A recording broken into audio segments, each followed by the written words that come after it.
After struggling for a third week in a row to start this season, there were some frustrated fans on Saturday calling for the benching of Michael Penix. The rumblings have grown loud enough that I feel like we probably need to dedicate a whole episode to it at this point, and I will tell you guys why he should not, and I don't think will be benched anytime soon this season.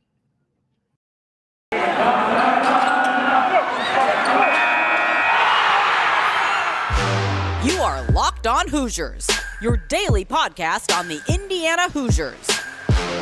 Part of the Locked On Podcast Network, your team every day.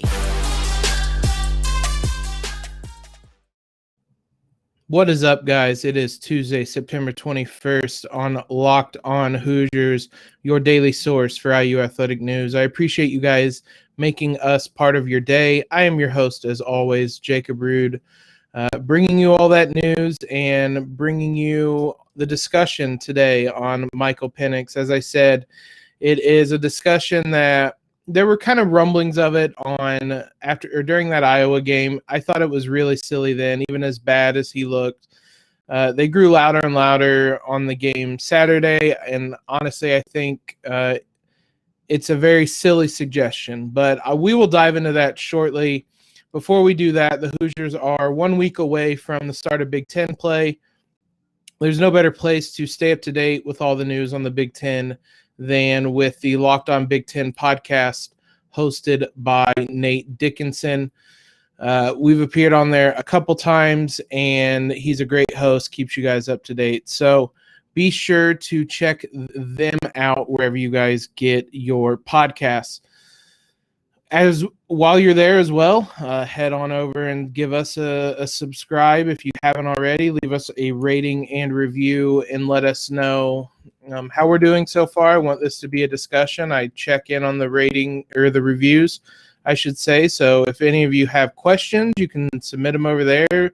We can turn that into a mailbag segment possibly, but I'm always checking those. So if you guys have any suggestions as well, be sure to leave them over there. We're honestly going to jump into it today because I think this could get a little lengthy, this discussion, because pretty adamant on this one. I'm not adamant on a lot of things. I'm pretty open-minded, but this one I'm not too open-minded on. Michael Penix cannot and will not be benched this season for a variety of factors. It's a move you can't come back from. And honestly, I feel like it's a pretty simplistic idea for a solution to a very complex problem with this Hoosier offense right now. As I said, the calls for it kind of grew a little bit on Saturday. I honestly couldn't believe it's a discussion we were still having. I thought he looked decent on Saturday, and we'll talk about that. More than decent, actually. It's for frustrated fans, it's simple to say bench the quarterback that's struggling. It's not going to solve the problems. And honestly, this was always going to be a process with Penix getting back to full health. It was certainly something I didn't factor in enough when kind of projecting this season. Although I don't know that anybody expected it to take this long to get back to full strength. So there's a lot of reasons why you can't do this. But if we're going to kind of discuss this, I think we should take a look at Saturday's game first, kind of look at the pros and the cons. Even before we do that, on Monday, Tom Allen came out and said he's not going to be benched. So that kind of right away puts an end to this debate, but it's still a debate I think worth having because he has struggled, and I think it isn't entirely his fault. I think there's a lot of factors that go into that. He also noted, we talked yesterday, Penix was not hurt. He will be ready for Western Kentucky. It was his non-throwing arm that he had x-rays on. Nobody really knows what happened. Everybody saw him holding his throwing arm at one point in the third quarter, but that certainly didn't hold him back. I think he had a long completion right away after that. Not really sure what happened there, but he's healthy, so it doesn't really matter. Tom Allen said he'd be ready for Western Kentucky on Saturday. But looking at Saturday's game, I'll start with the cons and the negatives first because they were perhaps most glaring. The interceptions largely were bad. I thought the first interception in the red zone, there's a pretty decent chance his arm got hit. You can't really tell from the few angles shown on ESPN. It looks like there was one angle kind of from the center of the back of the end zone where it looked like his arm got hit as he was throwing. That was like, the throw wasn't even close, if we're being honest. And that's typically a throw Penix makes. Now, they also mentioned on the sideline that he didn't look at, I think it was Peyton Hendershot. He didn't look at him until he threw the ball, basically, which is odd. But I kind of chalk that up to, like, if you know your route, if you know where the guys are going to be, you know that guy should be open. And if he threw that to the outside, then Hendershot was open. It'd have been a tough throw and tough catch, but coverage was also really good on that. I don't want to explain away every one of his interceptions. The second one is just one you need to eat. Take the sack. That's literally what I said in the moment. Just take the sack on that. That was him kind of forcing things a little bit. The last one, again, context kind of matters. The Hoosiers only had one timeout. It was third down. He was rolling to the sideline. He couldn't take a sack there. Maybe you can try to tell him to throw it out of bounds. I didn't really get a look to see what the routes were and whether that was even a viable option. You still don't throw across your body, period. So even if you're able to explain that away somewhat, like, it's just not a throw you can make across your body like that. And so those are things you can't have that as a third-year quarterback. And I certainly don't want to this podcast to seem as though I think Penix has been error-free. He certainly has had a lot of errors and certainly struggled. Those are bad mistakes he's made through 3 games. That some of it has just been odd things happening. The first pick 6 against Iowa, entirely out of his control. Like, the throw was on the money, on target, and DJ Matthews just slips and it pops in the air perfectly. But the other 2 were certainly his fault, or preventable at the very least. So I think the nature of that Idaho game, you would have hoped that he would have been able to find a better rhythm, and maybe he looks a little different on Saturday against Cincinnati. But the nature of that game, with how well the special teams played, like, it was almost a catch-22 because your special teams was incredible, but it meant that Penix couldn't get out there and get in any sort of rhythm, get more comfortable, shake off the rustiness. Because, like I said, this is a process. And I think he's had to force the issue as a result. And maybe that explains some of these really poor decisions, not taking the sack and trying to force the ball downfield. We've talked as well. I don't think the offensive line has helped him out a ton there. He seems a little nervous, although he seems to be getting a little more comfortable. But it's almost like he's trying to force himself into rhythm by trying to make throws downfield to basically compensate for the rustiness.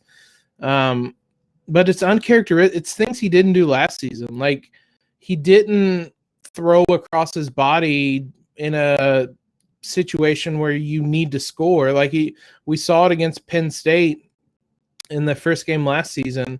That's not what he did then. Like, it's just odd things that are happening that it's hard to explain. To me, again, I think it's him trying to force the issue because he knows he's not playing well, and it's almost like he's trying to make some throws that he can't typically make in hopes of maybe that one being the one that unlocks things. As many negatives as there were pros as well. We'll talk about those here in a minute, and then we're going to jump into just an overall my argument for why you can't bench him. Before we jump into all that, though, need to talk about Prize Picks. As I said on Monday's episode, we nailed it with our 2 selections for Saturday's game. And I looked today, the new props weren't up for next Saturday. We'll take a look. I have some ideas for what I am going to kind of be looking for and see how those things go. Western Kentucky's a really good passing offense. I haven't dove too deep into them, but Hoosiers aren't favored by a lot. So gives you an idea. It wasn't even double digits on Sunday. I don't know if some of that accounted for Penix's up in the air status, but it was interesting to see. I'm going to be honest. I bet on the Hoosiers -8.5 on Sunday when I saw that line, because I took the risk that Penix was going to be healthy and went from there. But with Prize Picks, you guys, we've talked about them. Nobody offers the prop bets that they do. It's daily fantasy sports made easy. You can pick 2 to 5 players, pick their overs and unders, pair them all together. You can try to bet on all of them and win up to 10 times your bet. You can select the flex option, which lets you cash out at a lower multiplier, but if you hit 2, 3, 4 of them, you'll get hits as well. Prize Picks also allows mixed sport entries. So use their award-winning app on both the App Store and Google Play. Entries can be made in 60 seconds. They're safe, have fast withdrawals. Don't hesitate, guys. Go on over there today and join Prize Picks, where daily fantasy sports is made easy. Also want to talk about rockauto.com. Whether you have a Ford or a Fiat, these guys have you covered. If you're like me, you don't really want to get out during this pandemic, especially as this Delta variant has things ramping up again. So avoid those trips to the auto parts store, where they're probably just going to order a part online from their warehouse anyway. Just head to rockauto.com. They're a family-owned business that has been serving do-it-yourselfers for 20 years. They save you time. They save you money. Reliably low prices for every customer. So go to rockauto.com today, see all the parts available for your car or truck, right? Locked on in their How Did You Hear About Us box, so they know that we sent you. Amazing selection, reliably low prices, all the parts your car will ever need, rockauto.com. I gave you the negatives. I spent the first segment a little bit longer talking about the negatives because I want to try to be fair in this debate. As I said, I'm pretty one-sided in how I feel about it, but I want to try to present some of the arguments. And to be honest, the highs were really high on Saturday, but the lows were really low. And we talked about it yesterday. The reason the Hoosiers weren't up by more than 14 points when McFadden was ejected and the game turned is because that offense shot itself in the foot, and Penix was part of that. Now, that being said, I still came away wholly overall. I was impressed with what he did on Saturday. He looked by far the most comfortable he has all season. There's been noticeable progression every game, even as bad. I mean, the bar was pretty low after that Iowa game. Even as odd as that Idaho game was to the Cincinnati game, he has by far gotten better with each passing game. I thought he made a couple throws that were 2020-esque, basically.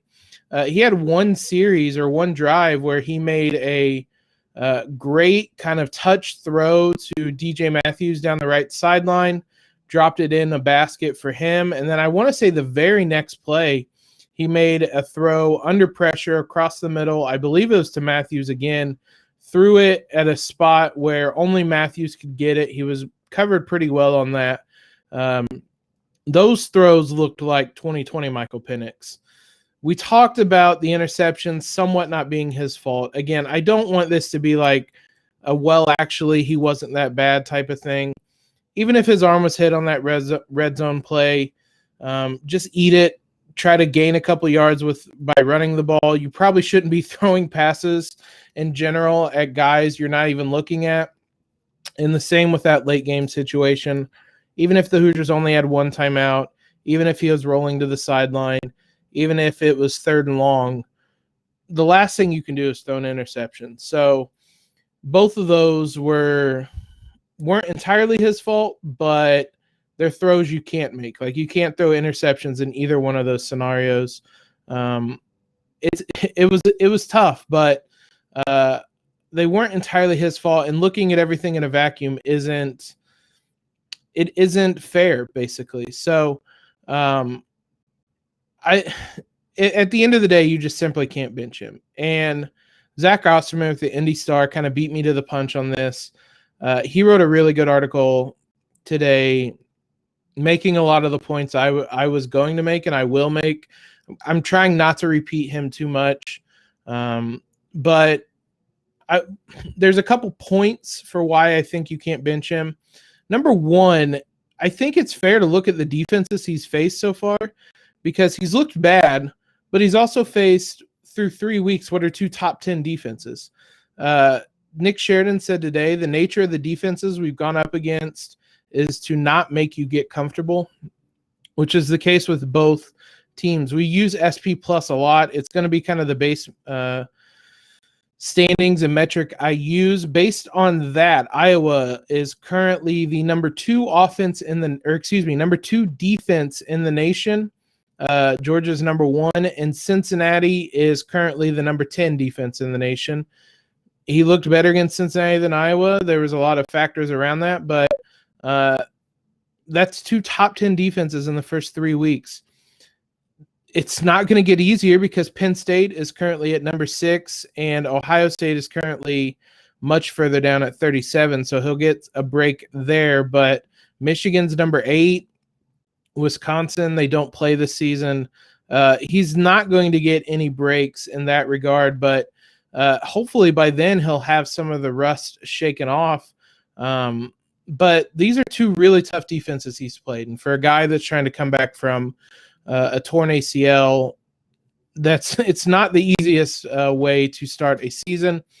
I think probably, though, the biggest reason you cannot bench him is the locker room dynamics and what will happen if you bench him. As I said, it's not a move you can come back from. You can't bench Penix, watch Jack Tuttle struggle for a week or 2, and then go back and say, all right, you can play now. It's not going to work. Like it's not a move that you can make. You're going to, I don't want to say betray the confidence you had in Penix, but he's not going to be thrilled with that idea. Penix is a really popular player, a really respected player in that locker room. He's been a vocal leader. He's somebody the team stood behind through the last season, through multiple injuries. He's not somebody you can bench and then just bring back. Like going back and forth like that is not going to work. And I think that's the thing that people don't take into account the most when discussing this. When you're angry on Twitter on Saturday and you're saying he can't make that throw, you need to bench him as a punishment. That's not how it works. Like, this isn't peewee football. This isn't high school football. You can't just bench a quarterback and just to prove a point because you're upset. Like, it's a silly suggestion, if I'm being honest. And no matter how frustrated you get, benching him doesn't fix the issues, which is the other thing. Like, this offensive line is still struggling mightily. If we have time, we're going to look at the Pro Football Focus grades at the end of this podcast. Shocker, the offensive line didn't grade out very well again either. They were a little bit better, but I think anybody watching the game could tell you that they still struggled.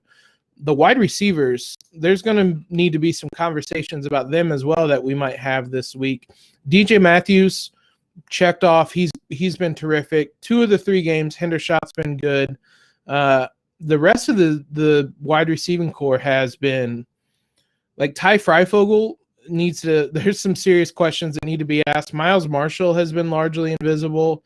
Cameron Buckley hasn't done much statistically. So this wide receiving core, especially on Saturday, with the amount of drop passes they had, have not helped Penix in the least bit. When you have a quarterback coming back from a big injury, you need a wide receiving core that can sometimes bail him out, reel in some tough throws. And that was the case. That was a strength of theirs in the past, which makes Ty Freifogel struggles so odd, so unexpected. But we're going to talk about Freifogel later this week, I believe. I also think some of the play calling hasn't been great. It's been a really kind of boom or bust type of play calling with Nick Sheridan. Some series, especially the start of the game Saturday, I didn't think was great, and it showed. They went at least the first 2 drives were 3 and outs. And yeah, the first 2 drives were 3 and outs. They scored on the 3rd drive. Looking at my game notes now, it's been interesting. It's been at times a little too predictable. Andy Bottoms, who co-hosts the Assembly Call podcast, took a look back and kind of diagrammed the plays on first down on Saturday. So in 21 of the 31 first down plays, IU ran the ball. I know this team really wants to establish the run. They get pretty predictable at times. 2.7 yards per carry on that. If you don't count that reverse by DJ Matthews, it drops to 2.2. I'm not in the business of saying if you don't count this, yada, yada, yada. But the other point is that on the other 10 plays, Penix was 6 of 9 passing for 80 yards and a touchdown plus a sack. It's things like that where if you're going to be a predictable offense at times, it's not going to help Penix. If you're going to stand in the pocket and tell him to sling the ball downfield, especially with this offensive line struggling as much as it is, he's going to feel that pressure.